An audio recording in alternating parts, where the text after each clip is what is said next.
नमस्कार, स्वागत बा आप सभी दर्शक लोगन के। त एक बार फिर से भोजपुरी पावर स्टार पवन सिंह जी आ रहल बाड़े आप सबके बीच में सपेरा बन के। जी हाँ, आप लोगन के याद हुई उनकर फिल्म बीन बजाओ सपेरा, और ओकरे फिल्म के दूसरा पार्ट बने जा रहल बा, जोना के ऑफिशियल पोस्टर आ चुकल बा। आप सभी दर्शक लोग सामने स्क्रीन पर वो पोस्टर के देख सकतानी।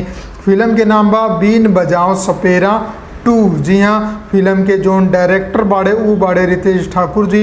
फिल्म के जोन प्रोड्यूसर बा ऊ बाड़ी नेहा श्री जी। जी हाँ, आप लोग सामने स्क्रीन पर पोस्टर पर पूरा डिटेल देख सकतानी। पावर स्टार पवन सिंह जी में हीरो रही हैं। हीरोइन के बा अभी ये बात सुनिश्चित ना कल गल बा, बहुत जल्द एकरो खुलासा कर दिया जाए। फिलहाल एकर फर्स्ट लुक आयल बा, जो ना कि आप लोग ट्रेलर लुक है वो आ चुकल बा। आप लोग एके हमरा फेसबुक से डाउनलोड कर सकतानी।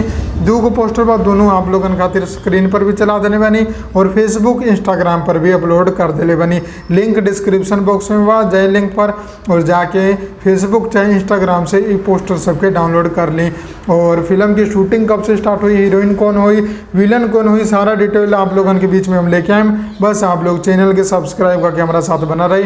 पावर स्टार पवन सिंह जी के सारा खबर आप लोगों के ये चैनल पर देखे के मिली। तो मिलम अगला वीडियो में, तब तक खातिर जय हिंद, जय भोजपुरी, प्रणाम।